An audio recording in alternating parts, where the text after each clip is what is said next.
Welcome. I'd like to welcome you tonight. Thank you for coming. My name is Tom Swan Hernandez, and I'm the founder and president of Veterans for Peace. I'm also the founder and commander of AMVETS Post 66. AMVETS stands for American Veterans, Post 66 in Palm Springs. This is our 16th annual International Day of Peace ceremony, which has become a desert tradition. This year, we asked State Assembly member Gordon Garcia to introduce a resolution in the State Assembly declaring Peace Day in California. And I'm proud to say that Mr. Garcia did introduce that resolution, and it did pass the State Assembly by unanimous vote. Mr. Garcia has taken a giant step, but by doing this at the state level, he's made a major step for achieving my goal that Peace Day become more popular and more important than Groundhog Day. I'd like to ask Rick Tice to fill the wonderful resolution Mr. Garcia gave me, declaring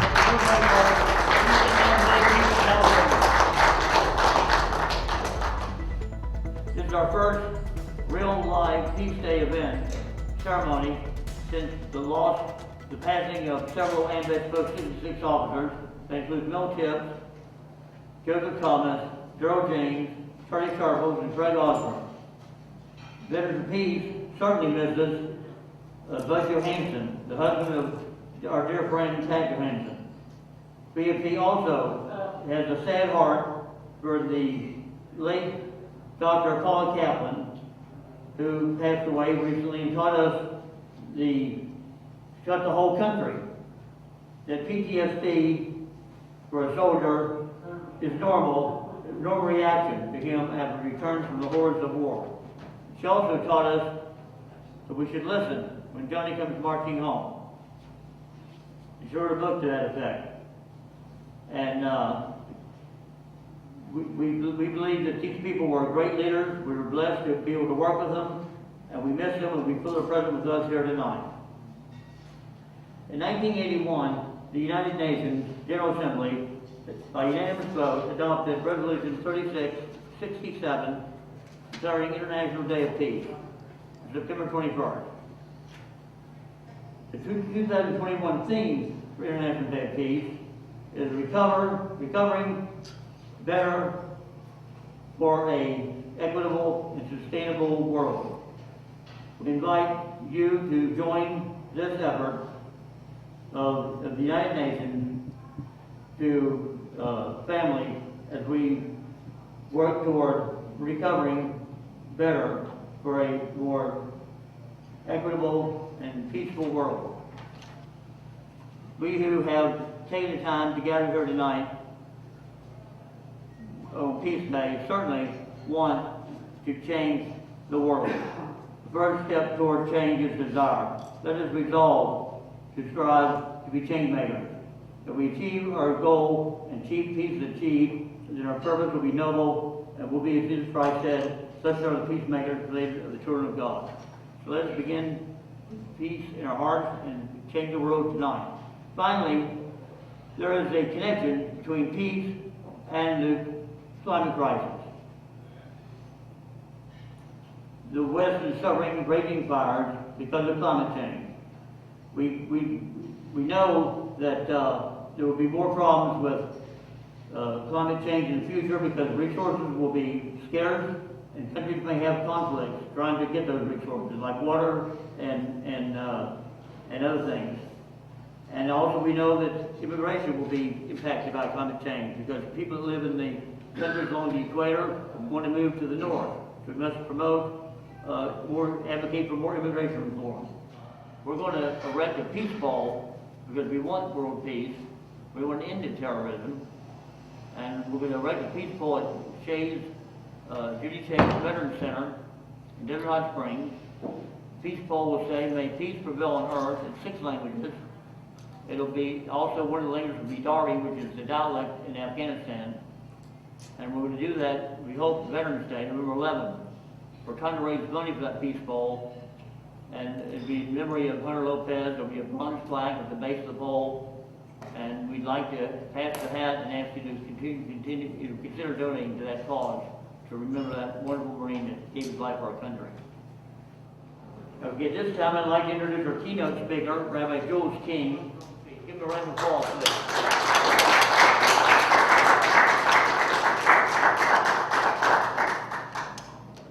Good evening. Can you hear me all right back there? Yes. You know what? I'll take this off if you don't mind. Hear me better. Cool.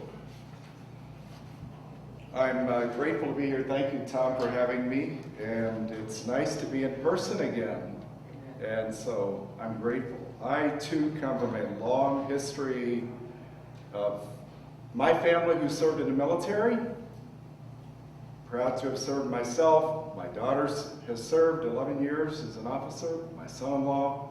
I just came back from Fairbanks, Alaska, where they're stationed right before the High Holy Days. And so I feel like I'm going from one military event to the next. Last week at the Air Museum and tonight here, so I'm grateful. I want to speak with you this evening just for a few minutes about finding hope in these very challenging times. And while it feels like we're emerging from the pandemic, or we hope, we're still feeling lots of anxiety, lots of maybe for some people depression, worry, and all of the insanity surrounding the issues that are happening not only in our country but around the world, and yet we're trying to keep ourselves safe. I doubt you need me this evening to light a fire inside of you, to engage you, but in case you do, I'm here to do that for you tonight. I will try to light a fire deep within you so that if you're engaged, you'll become more engaged. If you're not engaged, you will get engaged. After all, this is the International Day of Peace. And while we like to think about peace only, we have to think about how we get there and what it takes to get to peace.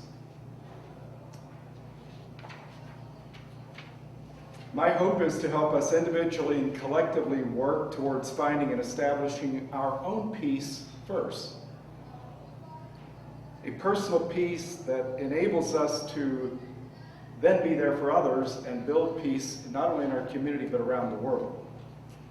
Imagine for a moment if each of us were able to build a more peaceful home, a more peaceful neighborhood, a more peaceful community, a city, you get my point, how much more peaceful our world would be, could be, and should be.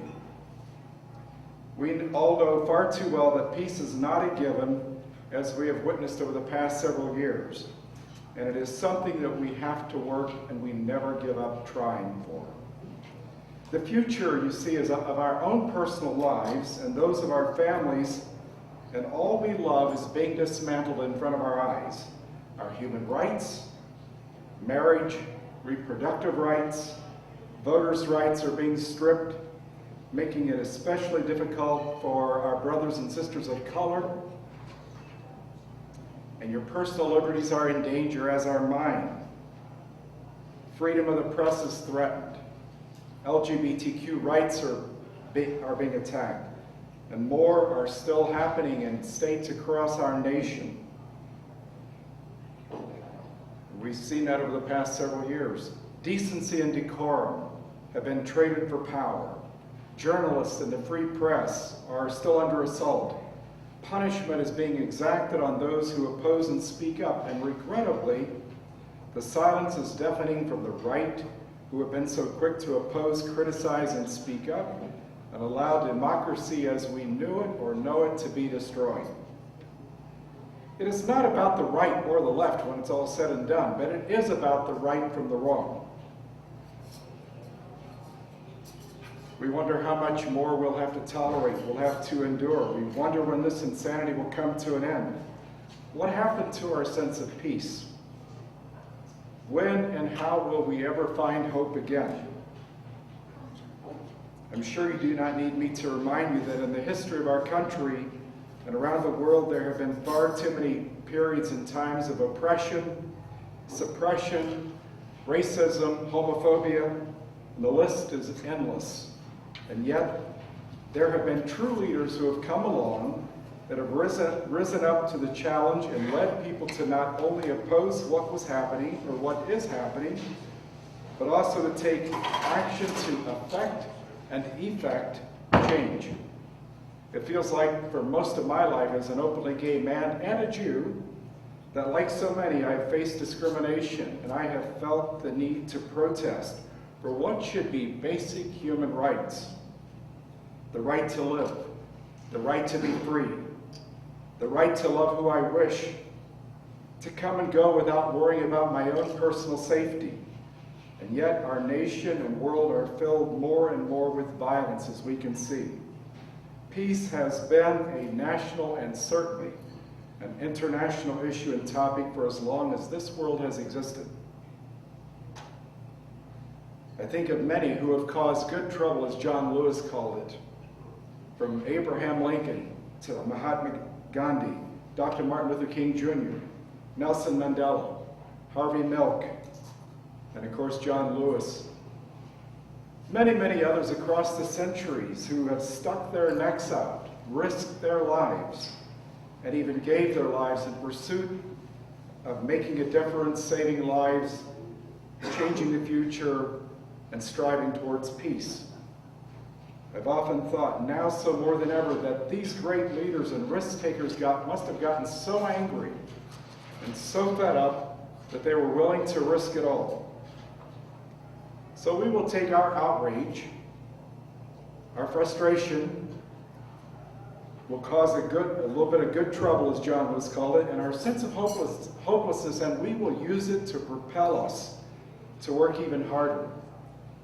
Renew each other's hope that we can truly change what's happening and create a world of hope and promise, not only for us, but for future generations. You might remember President Obama ran his campaign on the message of hope, reminding us to believe in ourselves and helping each other along the way. One of the great quotes that he gave that I'll never forget, hope is not blind optimism. It's not ignoring the enormity of the task ahead or the roadblocks that stand in our path. It's not sitting on the sidelines or shirking from a fight.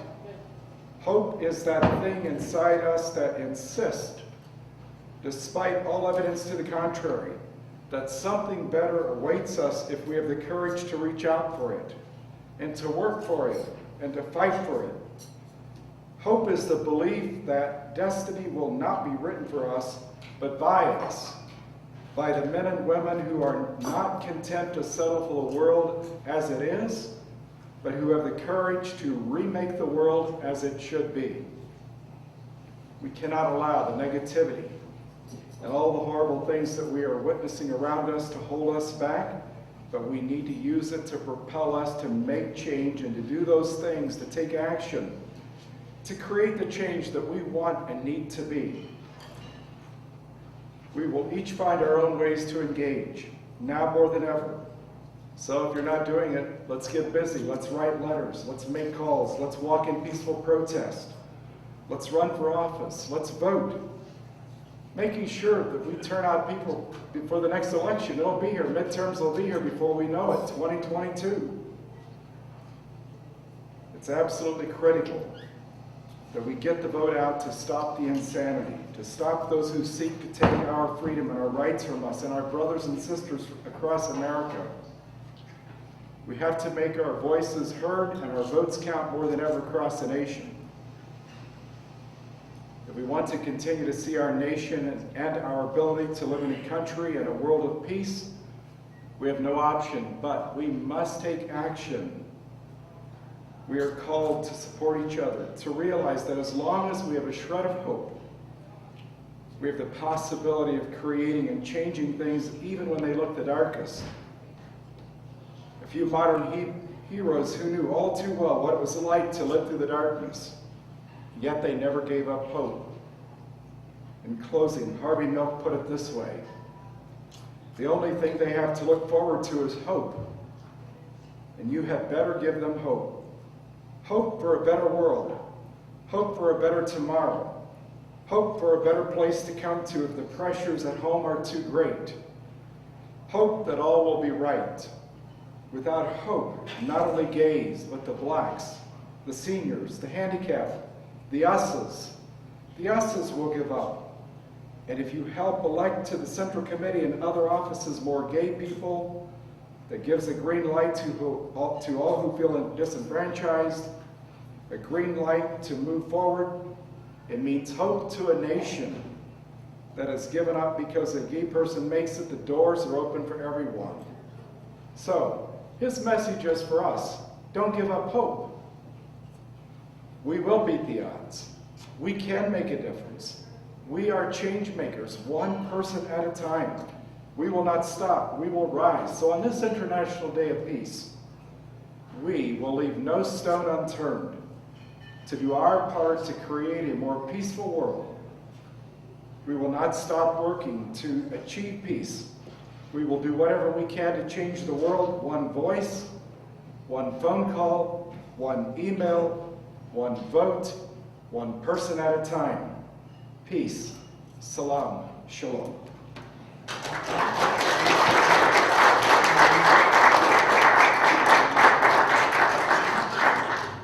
I'd like to call on Darren Shimmer from Cathedral President's Office for a special presentation. Thank you. It's my pleasure on behalf of Supervisor Perez to present a proclamation on Peace Day. I'm glad to join you at the Peace Day Awards once again. This is a wonderful commemoration to advance peace. And I always appreciate the opportunity to hear about and congratulate the good work done by members of our community. As Tom said, last year, Supervisor Perez provided a Peace Day proclamation from the Riverside County Board of Supervisors. And Riverside County is proud to issue a Peace Day proclamation. And that's thanks to Tom Swan Hernandez and the Veterans for Peace for putting an event for Peace Day together for 16 years. One of the very few in the Inland Empire. And so Supervisor Perez, with the support of the Riverside County Board of Supervisors, has added the International Day of Peace to the list of annual recurring commemorations that the County of Riverside recognizes, so that each year going forward, Peace Day will be recognized by the county. So Supervisor Perez feels strongly that the International Day of Peace is something that our world needs, and it's my honor to present this proclamation on a day in which we turn our thoughts to stories of goodwill and kindness and a sense of solidarity and faith in one another.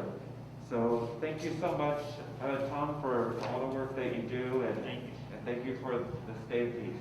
Thank you, Rick.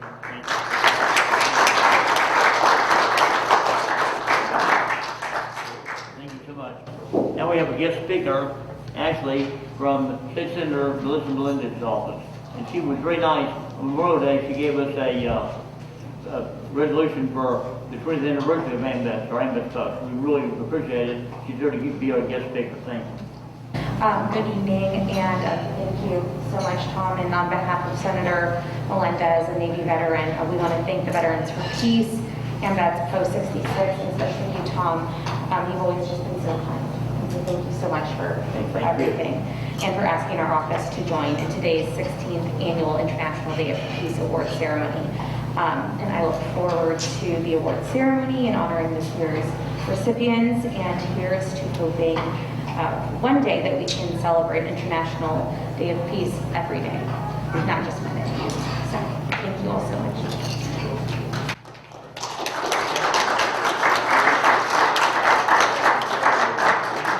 Next is Judy Shea, who started the Shea Veterans Center in Denver Hot Springs. She's the mother, the daughter, the wife of veterans that serve our country. Her whole family has served in the military. She has a wonderful life. One of the great leaders here in Denver Hot Springs. We honored her with an award several years ago, right here in Denver Hot Springs, the Miracle Springs Resort. She's one of the most loved persons in the Coachella Valley, and we just love her. And give her a nice warm round of applause. Judy Shea. Good evening. Well, you know, they have had some really good speakers up here already. I'm not one of them, you know? I'm trying to do this off the cuff. You know, we have Shays Veteran Center. It's not Judy Shays Veteran Center, it's Shays Veteran Center in honor of my brother, Tommy Shay, who spent 2 tours in Vietnam, got 2 Bronze Stars, and he died up the street of Agent Orange. We took care of him for 4 years before he died. My cousin Jimmy Shay, he succumbed from Agent Orange as well. My husband stepped on a landmine, of all things, in Vietnam. He came back with 125% disability, and you know, he lived till he was 43. You know, they all lived into the 80s, and we just, you know, we had to go on and survive. 3 years ago, we closed Roy's Resource Center up near Denny's by the freeway there, and we had 39 veterans with no place to go. Of course, I can't accommodate 39 veterans, but my house is full now.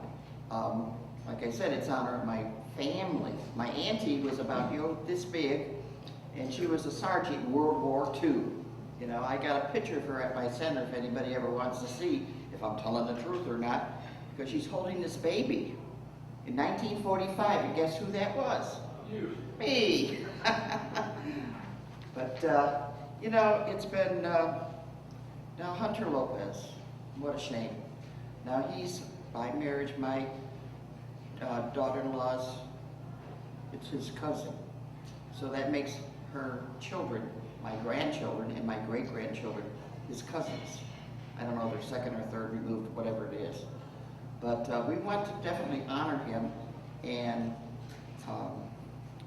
you know, Tom brought up the Peace Bowl, and definitely we want to have a Peace Bowl for Hunter, and also, you know, at the same time put more pictures up. There were pictures at the City Hall, Carl May Center, and I want to get a hold of those because it has my brother and it has, you know, some other, like Running Deer. We all know who Running Deer is, the Medal of Honor winner. And anyway, I can see that, you know, we can only go on day after day trying to bring peace to this world. Somebody asked me in the audience, you know, how did I get into all this? Well, you know, I started when I was like this big in South Chicago, at the South Chicago Neighborhood House, and up at Russell Square Park, volunteering. It wasn't my family, it was the mentors that are there, the Baptist missionaries, and all the others that volunteered. And today, I went back to Chicago to volunteer, you know, in the summertime, because it's so nasty here. And what happened, I went there and all my friends from high school and stuff, they were all volunteering. So I came back here, and guess what? We didn't have hardly anything. We had this little hole in the wall they called the Boys and Girls Club, and believe me, we didn't really have much of anything else. I started the Desert Hot Springs Community Task Force in 1998, and since then we brought service and service providers. The model is, the mission statement is to bring service and service providers to Desert Hot Springs. Well, like I said, they closed Roy's 2.5, 3 years ago, whatever it was, and so I started the Veteran Center, and you know, it's flourishing. You know what? We had some bumps in the road. You know, some people didn't get along and that kind of stuff, but guess what? They're all doing good today. Wonderful. And I got one sitting here. He'll not guess. That's Mark. He's one of our veterans. You know, but we have some challenges there because like the chief, who's 85 years old and has dementia and diabetes, he needs lots of help. In the same way with another of our veterans who has cancer in the lungs, and so it's a challenge on a day-by-day basis. I'm not as eloquent as the wonderful Rabbi and Tom, but I did run across this song. You know, of course I ran across "Let There Be Peace on Earth," but you know, you all know that one, right? No? Oh well, I would think you would anyway. But here's a different one. Make the circle bigger. Some people say the world is such a cold, lonely place. Some people say that hate is something love can't erase. Some people say we'll never have peace in our time. But I say now is the time to open our minds. Some will say that life is just a game that you'll lose. The deck is stacked against you, and you must pay your dues. But if we play the game together, we can all play to win. Well, the stakes of life are higher than they've ever been. And that's true as you listen to the news. It's terrible. Half the time I have to turn it off. Have you ever wondered if God has a plan? If something there to help us when we need a hand? And if there is a power to make dreams come true? You can make it happen. It is all up to you. Thank you.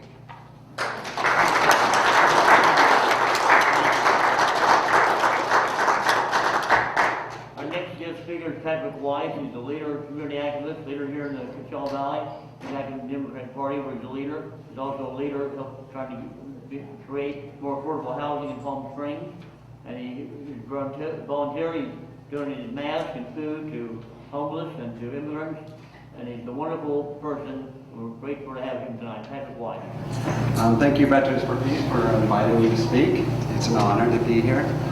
I don't have any experience in military war. I received my draft notice at age 18 on my birthday, June 20th, 1973. I was anxious about reporting to the draft office or selective service. My dad said he would support me if I moved to Canada. On June 30th, 1973, the military draft expired and became voluntary. The war in Vietnam ended on April 30th, 1975. And I'm sure we might have some veterans here from the Vietnam War. My stepdad served in Vietnam and copes with PTSD and exposure to Agent Orange. He is the oldest I know about. He is the closest I know about war and what it can do to you. The main causes of war are economic gain, territorial gain, religion, nationalism, revenge, civil war, revolutionary war, defensive war, human greed, irrationality, and group-forming tendencies. And I would like to add elements of patriarchy. And I discussed this edition with a female and male friend of mine. The male friend thought it wasn't a good idea, but the female thought it was a good idea to include this. So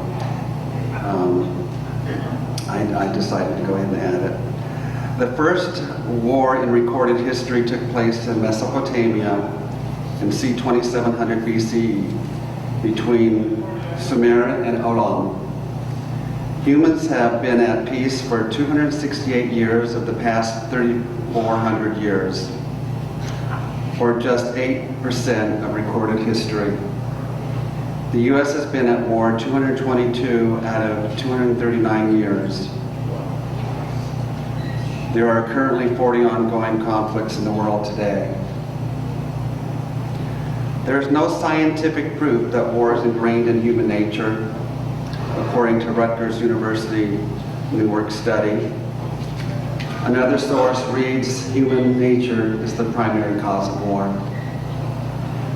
Only certain species wage war.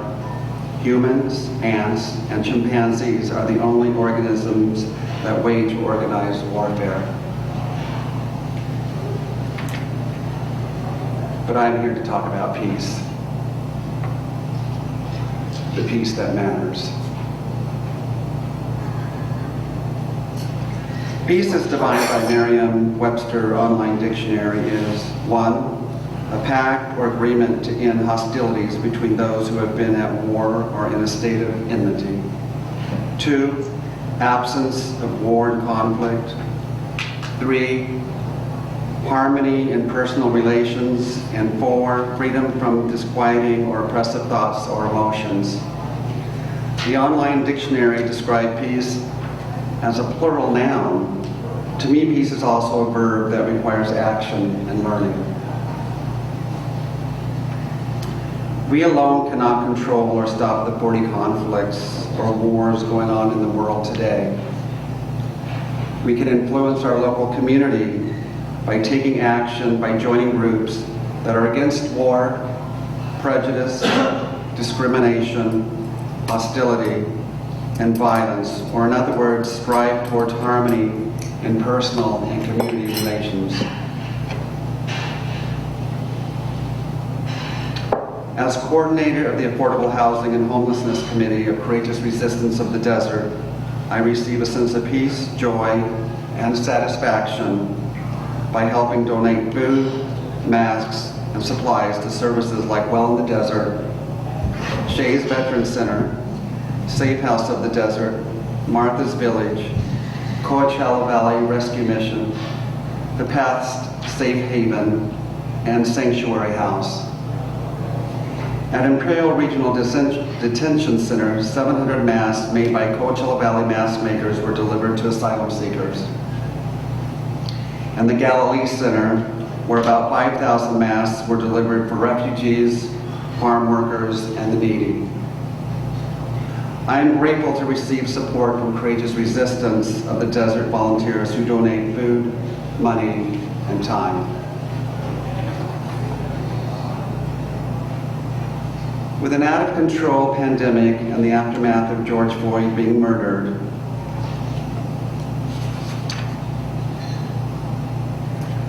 for one organization, it was the first time we did outreach to the Black community. Peace starts by reaching out to people or communities we may be unfamiliar with to help a community that may be possibly scared and angry from hostilities directed at them. The most memorable experience for me was donating food and helping hand out food to farm workers and the needy at Our Lady of Guadalupe Church in Mecca every first Sunday of the month. I may have been the only non-Spanish speaking person there on some Sundays. I volunteered among many younger people as we worked together loading up shopping carts with bags of food to resupply the tables where 200 to 400 cars drove by to pick up food. I worked at a table with Clementina. She coordinated the food distribution. The person who made the biggest impression on me was Padre Francisco Valdovinos. Padre Valdovinos was energetic, giving, kind, and always busy helping the community in the East Valley. He introduced me to a younger priest one day. He said, "Patrick helps us do God's work." I felt very deeply honored for him to say this. I'm not sure if Padre Valdovinos knew I was Jewish and gay, but I do not think it mattered to him. This very giving, loving, non-gentle man passed away on January 17th, 2021 from COVID-19. He is a great loss to the community and to me. I do not meet humble, down-to-earth people in positions like Padre Valdovinos that often. His loss is great because he gave so much to the community. I've spoken about peace as a verb in actively reaching out to communities and people we may not be familiar with or may have discomfort with. The fourth definition of peace as freedom from disquieting or oppressive thoughts or emotions is a personal one. Peace has come to me recently, but it's an internal peace that did not come easy and is one of the silver linings of the pandemic for me. I no longer feel the chronic emotional pain in my heart caused by the past. At the beginning of the pandemic, I worked on these issues with mental and spiritual counseling. And it works because I do what is needed every day to sustain that peace with affirmations, mantras, and meditation. One saying I learned is to look through the eyes of compassion to every being. That is very hard work, especially in this day and age, given that's going on in the United States and around the world. But the work is worth the journey towards peace, towards internal peace. In April, I had a heart attack that very few people survived, my doctor said. In August, I experienced what I thought was a cold or allergies. It was breakthrough COVID-19, but was very mild. I am grateful to be here every day.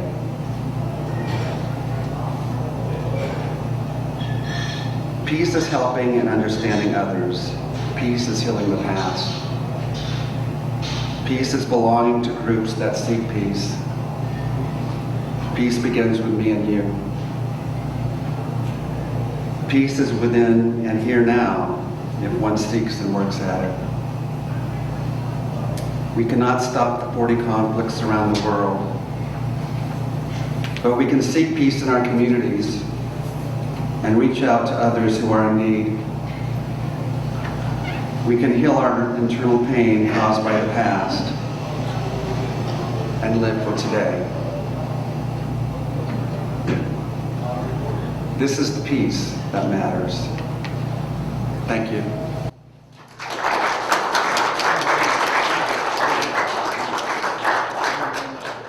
First award presentation is to AMVETS Third Vice Commander Al Alto. Al served in Vietnam for a couple of years. He was a broadcast engineer on the American Forces Vietnam Network, and he's been videotaping our events for at least 15 years, maybe longer. And so I'd like to have Rick present the award from VFP, from AMVETS, and also one from Representative Raul Ruiz, System Eduardo Garcia, and then I know Darren and Ashley, I think, are going to present an award to him as well. There's Al. Please come forward.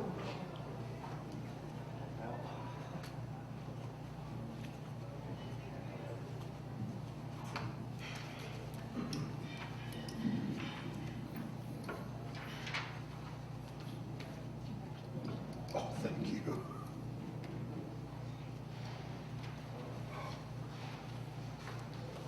I don't know, am I expected to say much, but I want to thank the veterans and Veterans for Peace, AMVETS. It's been a long 15 years that I've been doing the filming for all the events, or most all of the events. I'm very happy to do that. May peace reign on earth.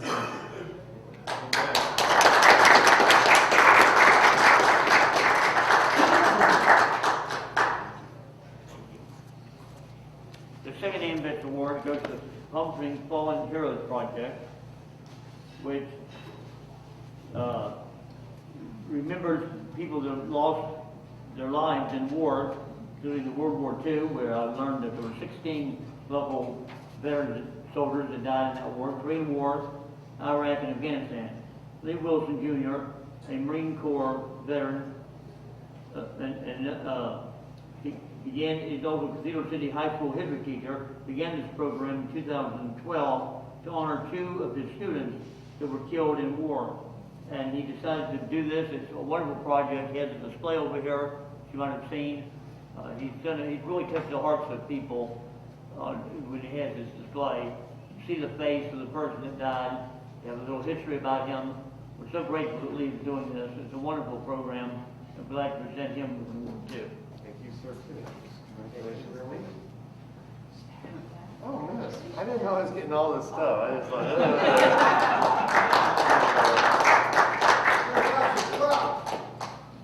Hey, my name's Lee Wilson Jr. I teach world and U.S. history at Cathedral City High School. I'm a Marine Corps veteran, 4 years active 8 reserves. And after I got out of the Marine Corps, I went into Peace Corps. I did 2.5 years teaching English in Poland at a Polish high school. It was a blast. And every bit as proud of serving the Peace Corps as the Marine Corps. I started the Palm Springs Fallen Heroes Project approximately 8 years ago. I'm the only teacher in the district, anyways, in the valley for a while, that had 2 former students killed in action. Ming's son, who was killed in Iraq in 2007, and Suresh Kraus, who was killed in Afghanistan in 2012. And roughly around that time, they made me the historian at the Palm Springs American Legion. And I was just asking around. They have the names of 16 of their killed in action in World War II on the wall at the Legion. If you've ever been there, you can see their memorial wall. And I was asking questions. Does anybody know anything about these guys? And I was surprised. Nobody knew about anything about those guys on the wall. And I didn't want my students, Ming and Suresh, to end up like all these guys are going to be fallen, lost to history. So I started the Fallen Heroes Project. You've seen some of the banners. When you came in, we have banners at the Air Museum, and we also have banners during Memorial Day and Veterans Day along Palm Canyon honoring our local 27 fallen heroes. And also we have a display at the Palm Springs Air Museum. It's really cool. It's better than the cheesy high school thing I've got back there, but still it serves the purpose. And I need to thank AMVETS 66 and Veterans for Peace for this honor for being here. With everything that's just happened lately with Hunter Lopez, and I was surprised, about the reception. I was there at the airport when his remains came back. I was here for Ming and Suresh when their remains came back. And so it's like, wow, this is really, I think we've gotten our act together. We're doing a much better job of honoring our fallen. And then before I leave, today, by the way, coincidentally, is the 53rd anniversary of Leverett Roscoe Prosky, 12 Springs High School class of 1966. He was killed in action in Vietnam 53 years ago today. Leverett was 20 years old. He was originally a combat engineer. He extended to Vietnam to do a second tour. And on his second tour, he was a door gunner on a Huey chopper. And while evacuating wounded, his chopper was taken out by an RPG and Leverett was killed. And he was the 5th person from the Palm Springs area to give his life in service to our country during Vietnam. So I wanted to mention just today is his anniversary, and while I'm here and had this opportunity to remember not just people like Hunter Lopez, God bless them and their families, but let's not forget the rest of our local fallen heroes like Leverett Roscoe Prosky, 20 years old, Palm Springs High School graduate, 1966. My name's Lee Wilson Jr. I'm at least going to do one more beer if anybody wants to hear some stories. I love pontificating about our fallen heroes. I'll be back there. I got a lot of cool stories. Peace out, and there you go. Rock and roll. Ted Johnson is our next award recipient for Veterans of Peace. He was a retired colonel in the U.S. Army Reserve. He served both in Iraq and Afghanistan. He received many medals. He also was honored by Senator Dianne Feinstein. And he started in 2011 the Veteran Court, which here in Riverside County, one of the first in the country. And he had a committee to help him put that together along with the Department of Veteran Affairs. And we really appreciate him doing that for our veterans. It gives them a real chance to get their lives together, and it's just a great way to serve our veterans. They get into trouble. So this time we'll have Ted Johnson come forward. I gotta admit, I was driving out here and I said to my wife, I'm not sure why I'm even getting this award. She can attest to that. That's her standing back there. But I do like to, I want to thank you for doing stuff like this. On my court, I see the fallout of all this crap when we keep sending these young people over to these places on the other end of the world. And then we quickly lose interest and want to bring them all home. And when we come over to, for instance, to Afghanistan, and a country the size of Texas, we've got, 10,000 troops over there, and we don't understand how they haven't embraced democracy. We're getting kids killed over there. I'm really sick of it. I don't mean to be so blunt and unpolitical, but I really am.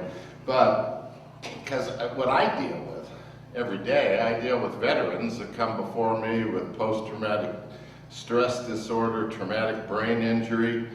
Virtually every woman in my courtroom has been the victim of military sexual trauma. And what the general path a lot of these vets follow, they suffer from post-traumatic stress disorder. They start using drugs. they get on methamphetamine, then it really goes downhill. But you know, sometimes we don't realize that veterans do that because they're trying to numb the pain they're feeling. And they come into my court, and I'm telling them you got to give up the drugs and you got to start facing the pain. And thankfully, I've got these rock stars that work with me, a treatment team that is amazing, that works with these folks. And we've had a lot of success. Our recidivism rate is down around 13%. If you compare that to the Department of Corrections, the recidivism rate is 70%. So we do well. But I tell you, I've had 4 veterans in the court since I've been there, starting in 2011, who either killed themselves or died of drug overdoses. And so let's just say, and I'll give you my last little pitch. One of the problems with us in the United States of America is, I know everybody says we lost wars, we lose Vietnam, we don't really lose anything because nobody even knows we're at war. I mean, does it really look like we're fighting a war right now? I mean, this is the way it looked 6 months ago when we had troops in Afghanistan. It never looks like we're so segregated from the pain of war. I tell you, I've been over to Iraq. That place is a crap hole, and we've got people living in there. And I gotta admit, I get a little tired of hearing Americans griping about living in the finest country on earth. You could just go take a look at those places and see what they're like. But I tell you, this is amazing what you guys are doing. Tom, now, are you Tom? Yeah. Tom, I never met the guy in person. All I know is when I had my knee replacement, I read your book. But I'd like to give you a coin of excellence from our court, Tom. Thank you. You slapped this down and then slap it, that's what we give out slap that down at any bar on the riverside, and there's a free drink behind that, sir. Thank you. Well, I don't need to buy it, but I just really think it's wonderful what you're doing here because we need to knock this crap off. Frankly, you notice Germany and Japan never got into huge wars because their countries were decimated. But we live in this country where we are so sanitized and so few people know the pain of warfare because they don't have any families that do it. I hear that lady over there that's sitting here working with veterans and dealing with the pain, and you've already paid your dues about 6 times over. You're still doing it. That's what I love about veterans. So thank you very much, and it is an honor to be here, and just thanks for supporting our veteran community, and particularly thanks for supporting peace. Thanks.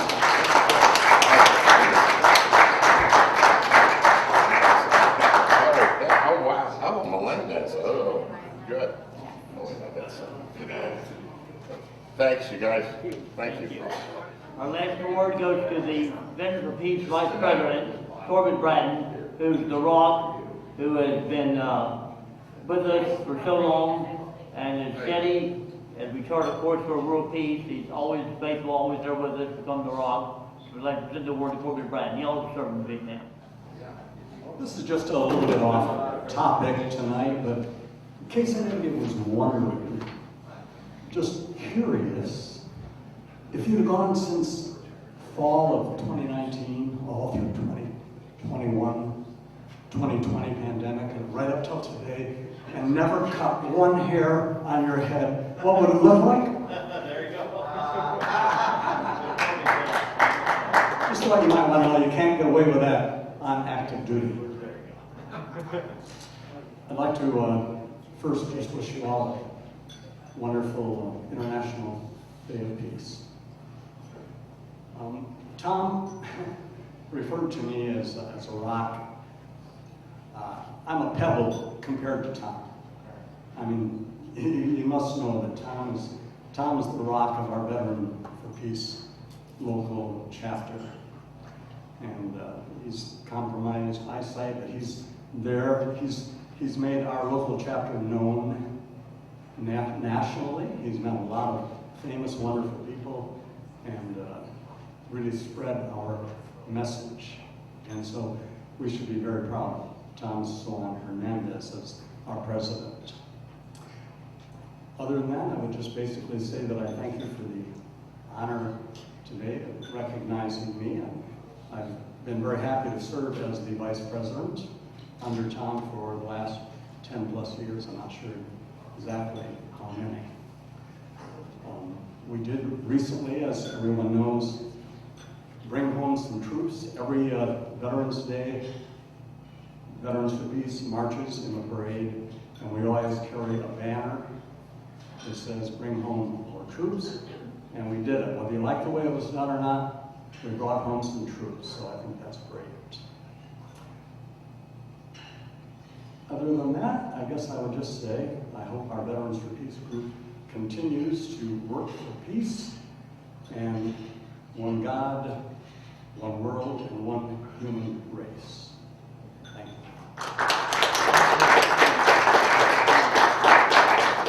Let there be peace on earth, and let it begin with me. Please sing along. Let there be peace on earth, the peace that was meant to be.